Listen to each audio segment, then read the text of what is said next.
I'm absolutely delighted to be sitting here talking to my friend Dambara and putting the spotlight on him about music. I was recently watching some recording of Ananda music, and I don't remember who was singing the solo, but it wasn't you, Dambara. But you were standing right within the frame, right next to the person, so your face was entirely present the entire time. And I must say, your pleasure in listening to the soloist actually greatly enhanced my pleasure in listening to the soloist. And I actually thought it said a lot about your character, which is that for you, in my experience, the music has always been about the music. It's I've not felt that the music was about you as the singer. It's always been about you as the music. Did you have to put out effort to put yourself aside, or was that something that just came naturally to you? A little bit of both. Yeah. Um, I can think of a couple of cases at Ananda where this was David Eby, I think, at the Village, and he was directing the choir. I think we're rehearsing solos actually for the Mhm. oratorio. So I forget which one this was. It may have been Thy Will Be Done or something else. But I sang. I don't know whether he played cello or not, but he, in his very gentle way, said that I might want to just lift it up a little bit because, indeed it was a little bit flat in certain places. And I just remember reacting like, moi, flat. But I highly recommend that singers or musicians, if you're not already in the habit, listen to recordings of yourself Uh-huh. because it's objective. There's no emotional attachment to it, you know, and listening to a recording of myself, it was like, oh my God, he's right. I am indeed flat. So that was educational, not only about just what my kind of buttons were about somebody correcting or criticizing me, but also the fact that just objective listening is really, really good. And that applies to videos too, watching videos of yourself singing. And then another time, um, I don't know if it was oratorio, but the choir was rehearsing in the expanding light and Swami was there. Uh-huh. So he listened to us all sing.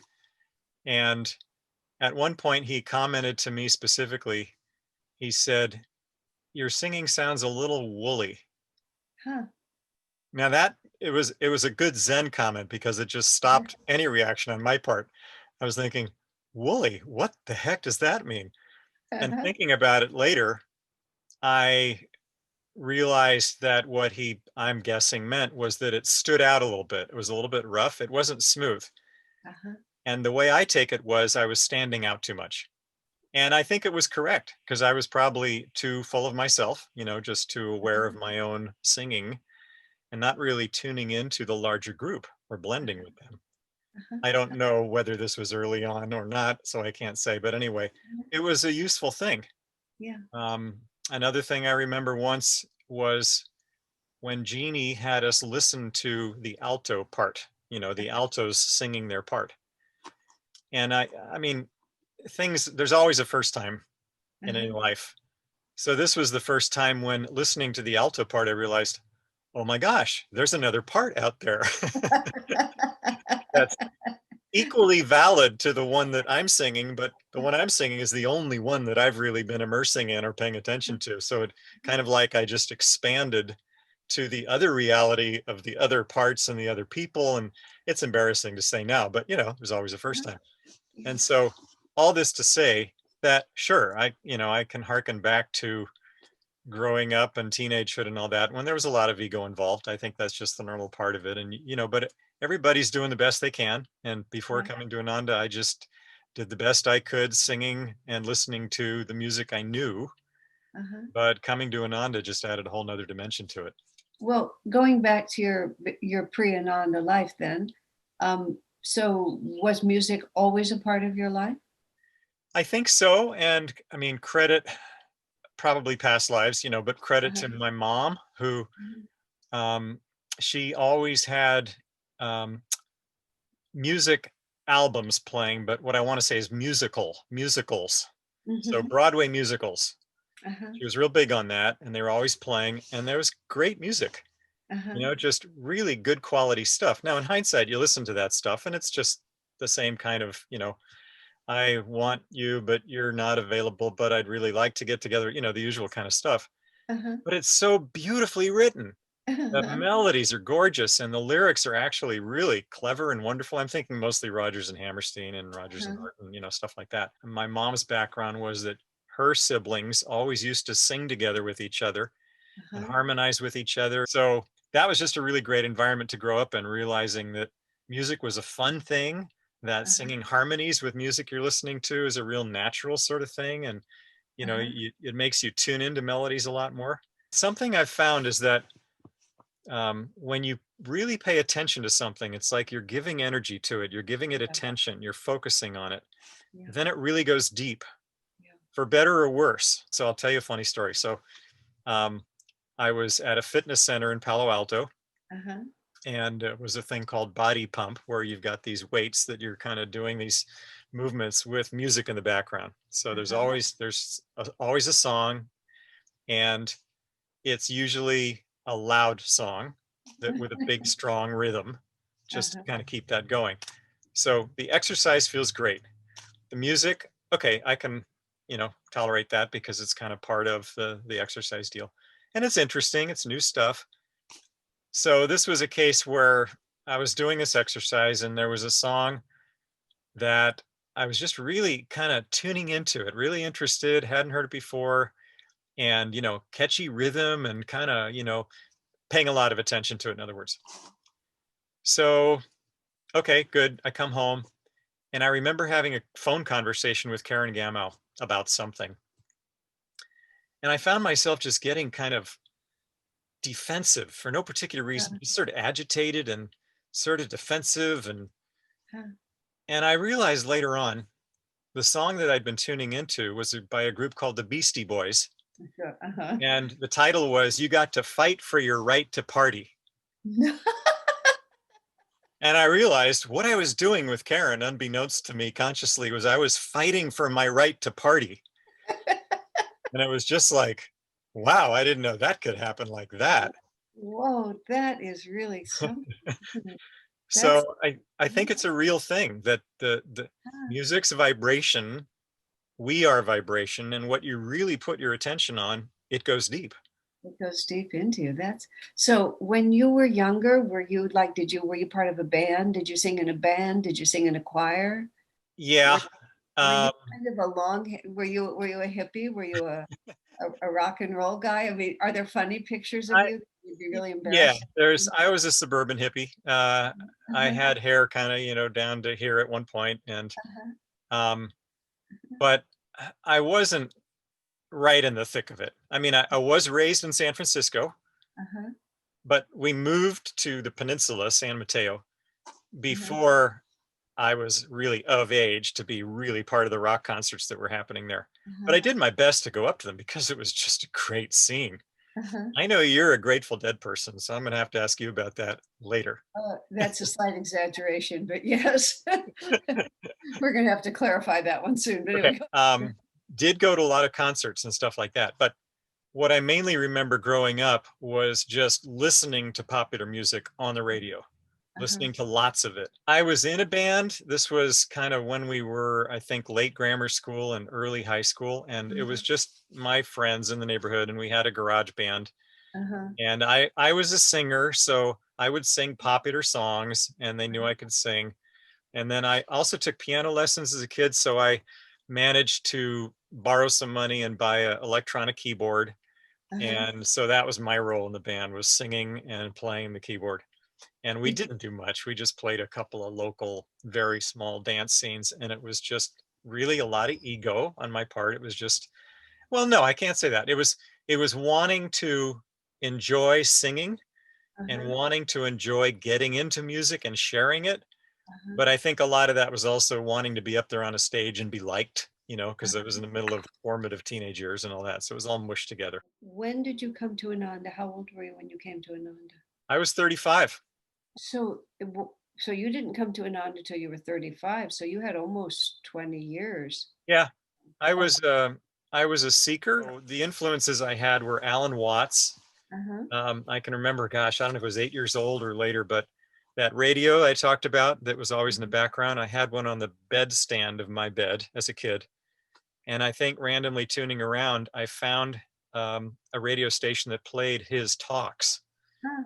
I would make it a point of tuning into listening to that because that Wow. was truth that I was wanting to find. And Uh-huh. then Ram Dass with Be Here Now. That was Uh-huh. another just kind of wow. And then Stephen Gaskin with his books. Mhm. And I read them all. And I had hitchhiked. I visited the farm in Tennessee, speaking of Stephen Uh-huh. Gaskin. I hiked the Grand Canyon and I visited a community, a conscious community in Kansas City that a Mm, fellow mhm. seeker had told me about. So in hindsight, I'm thinking it was two spiritual communities out of three destinations that Uh-huh. I was interested in. Um, Interesting. I remember working at the Good Earth restaurant in Palo Alto when it Uh-huh. first opened up, and that was very exciting. But one of the there were devotees there, and that Yeah. was the first time I'd seen devotees. I mean, of different paths, Right.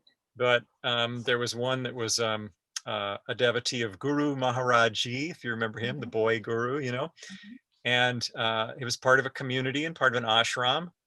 And I remember him because he had lots of energy. Uh-huh. He was a salad eater and he was really healthy. And whenever we ran, he ran really fast and he like Uh-huh. pushed me. He came from behind and pushed me to go faster. You've Uh-huh. done that too. But it was the first time that I thought, ah, ashram, huh, spiritual community, huh. And I wasn't quite ready, but it Uh-huh. planted the seed. I remember driving up to San Francisco I was driving and a friend of mine was the passenger and he was a TM practitioner. That was Mhm. before I knew about meditation or practiced it, but I remember driving and looking over at him while he was sitting there, practicing TM. And it was kind of like, huh, that's interesting. Uh-huh. So all these things, I say, don't be embarrassed ever about expressing your spirituality because it's making an impression on somebody. Mm. And whether or not it's their time, they'll remember it. And when it Mhm. is their time, they'll say, oh, I remember so and so did that. And it, Mhm. it, it seemed kind of cool. And maybe I could do that. Mhm. Yeah, exactly. So when did Ananda enter your story? It entered because I was planning on walking around the world to try to find truth. Uh-huh. A friend of mine who was into Buddhism, I believe, knew I was a seeker.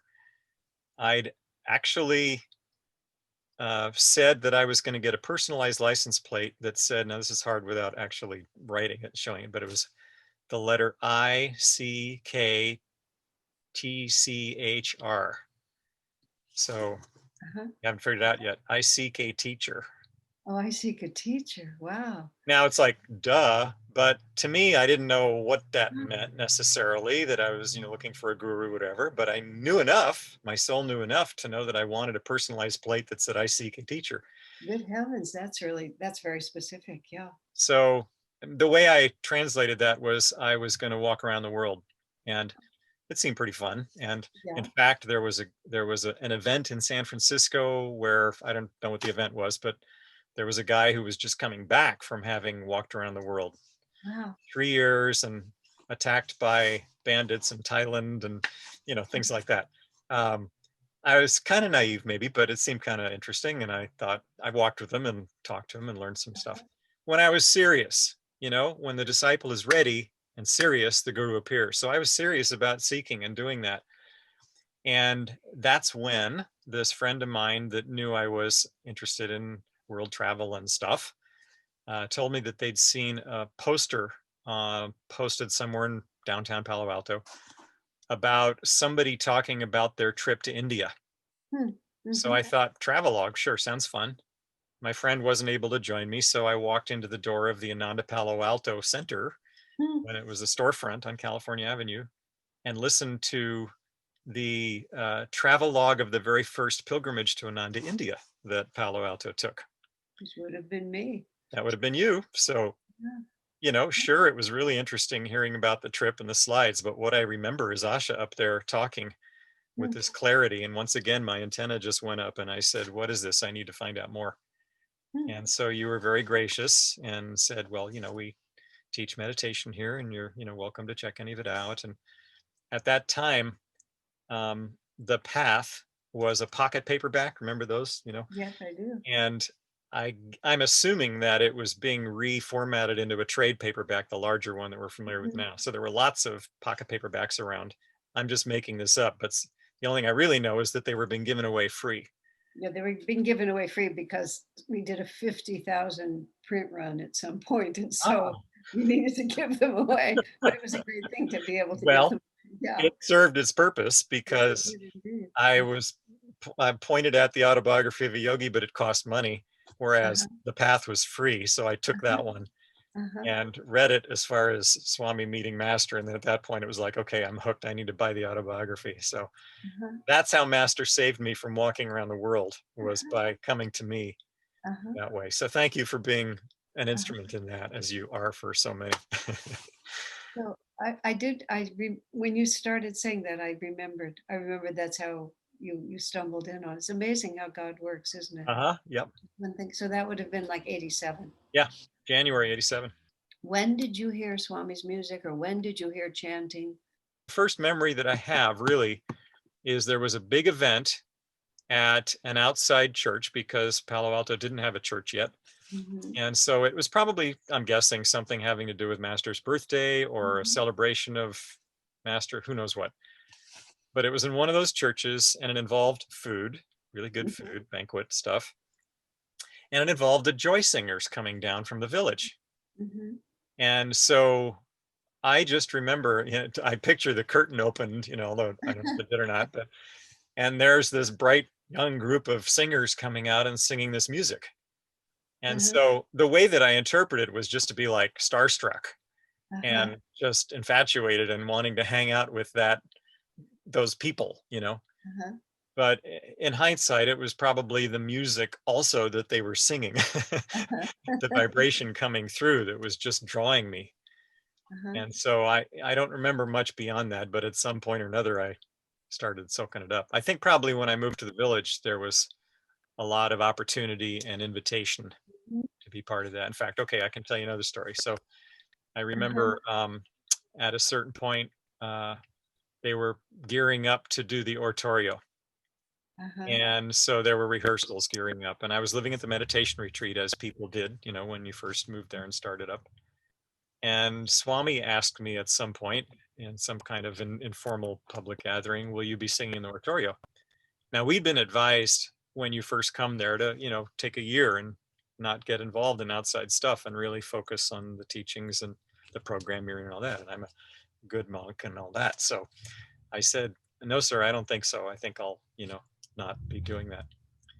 And somehow, I don't know if somebody else suggested it to me or if I just realized on my own, but I thought, maybe that wasn't the right decision. Maybe you really ought to be doing this. uh-huh, So I think I was in seclusion or something there, and I made it a point of really listening and learning my part in the uh-huh, oratorio. And I recommend that highly. I just had this little Casio keyboard uh-huh, and the sheet music. And I just remember kind of, tapping out my part and learning it and focusing on it. And like I said before, anything you really focus on and pay attention to, it just goes deep. So that's how I remember learning the parts to the oratorio. And I don't remember the first time I sang in it, but I do think it was the right thing to do. yeah, yeah, it was the right. And what would you consider, if there was such a thing, your first profound experience of Swami's music? Good question. One that comes to mind is one time before a performance, I think of yeah, it was the oratorio. My voice went out, Hmm, whatever it was. I just, got sore, didn't have it there. It was gone. So nothing I could do, good energy otherwise, but I wasn't going to be singing in it. So I thought, okay, great. I'll just be in the audience. mhm, It was fascinating to me to be in the audience and listen to it because it mhm, was the first time that I really got through experience that it wasn't just like what you might think nice music, deep music, whatever. It was an experience of Christ. mhm, It was an experience of Jesus. Christ lives in the Holy Land and in you. mhm, We hear that, but it was the first time I'd really I mean, I'm just saying the same words here, but really felt that what this oratorio is doing is giving you an experience of Christ. Mhm. And I don't think I would have known that if I weren't in the audience. How do you think feeling Swami's music relates to your spiritual life? Oh, everything. Uh-huh, That's what comes to mind. uh-huh, I mean, I'm feeling like, gosh, the answer to my soul call, him and uh-huh, Master, but especially him, since he was the one that created all of this. uh-huh. Ananda Palo Alto, you, Ananda Village, the music. What would I do without that? If it weren't for this music, I might just still be singing popular music out there, maybe musicals, Broadway musicals with friends at parties. Swami talks about getting this music out, Uh-huh. and I can't say that I've been on the forefront of that. I love being Right. out there and doing it, but just thinking about it, the first time or that we heard this music, the first time we felt this vibration, somebody had to step out there and present it. Right, And it exactly. may not have been comfortable, it may not have been known, it may not have been easy, Uh-huh. but it Wonderful. pays off. Do you have favorite songs or favorite pieces? I think the ones that just appeal to me as gorgeous melodies. I live without fear. Uh-huh. I mean, even as I say that, it may sound simple.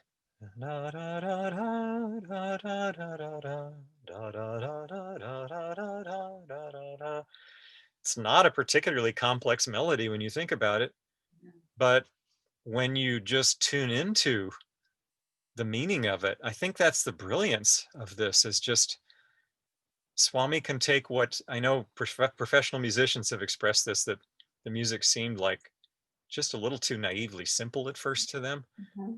But I think that's Swami's brilliance is not being overly clever, is just being simple and sincere and having the ability like a great composer can do of just hearing probably or being inspired by master to take a simple melody and infuse it with depth and meaning and then add the lyrics along to it that kind of like seal the deal and really make the point of what it is. God's Call Within, Mhm. which when Swami wrote that sonata, for his mom, but for Divine Mother too, um, there weren't words to that. Mhm. Uh, it was just the intention. There Mhm. were some words to the last movement, Lord, I long to see thee, but it wasn't until later on someone suggested to him that he write words to it. Uh-huh. And he realized that was a good idea and then wrote those words um, to God's Call Within. That's a song that I just love the melody to. Mhm. We haven't exhausted the depths yet of appreciating the music that we have, first of all. There's a humongous repertoire of music. The opportunity to take that music and go deep into it, it's like, okay, so he's written a certain amount of writing, but the writing he's written is enough for lifetimes. Master's music, Swami's music, there's lots more ways we can explore that, whether it's just going deeper into the meaning of it. Mhm. And I'm a fan for not just listening to the music sung and just kind of thinking, oh, that's nice. But it's kind of like the Festival of Light. You can listen to that every Sunday and just kind of after a while think, oh, that's nice. And, you can hear the next words coming along.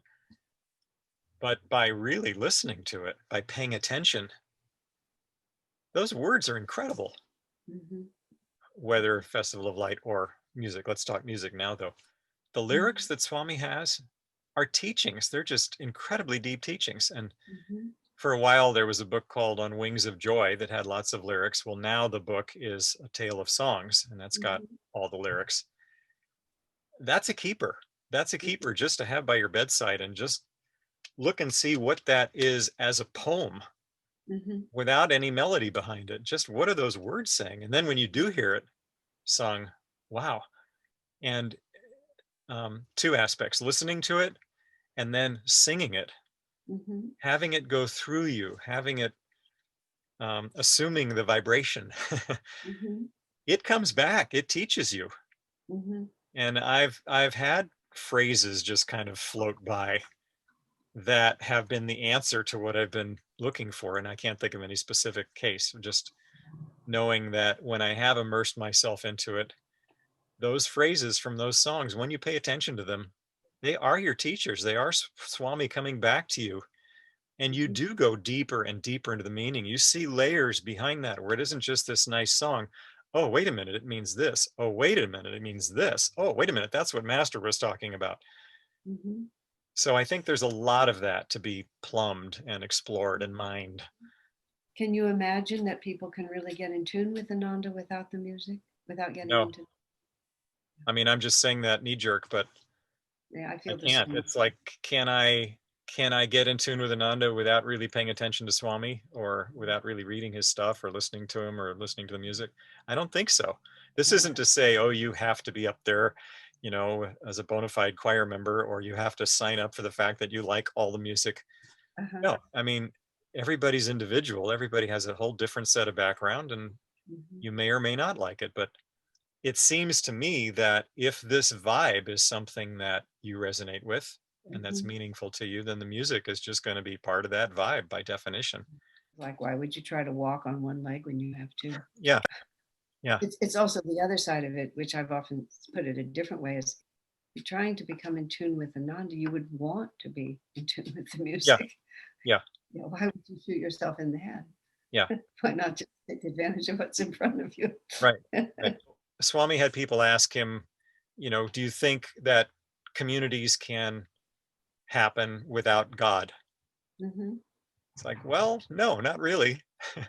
Maybe in theory, but really, if you're trying to tune into that vibe that attracts you to communities like Ananda expresses or others similar, what that vibe is that you're feeling is God. And I think with Ananda, Swami's expressing Master's vibration any way he can, whether it's art, whether it's um, talks, lectures, whether it's books, whether it's photographs, any way he can, he's trying to get it out there. Mhm. And it just so happens that he tuned into music as one fantastic way because it just goes right in there. Right. And, it bypasses all this kind of filtering and thinking and intellectual stuff Mhm. and changes you Mhm. and uplifts you and helps you to be somebody greater than you thought you were, to be more of yourself in that sense. Right. Right. So I would just, why not? Mhm. Why not immerse yourself and sing it and listen to it and dive into it? Yeah, I would say it's essential. Do you have any significant memories of Swami's in regard to the music, except when he told you that you were woolly in the way you were singing, and that he got you into the oratorio?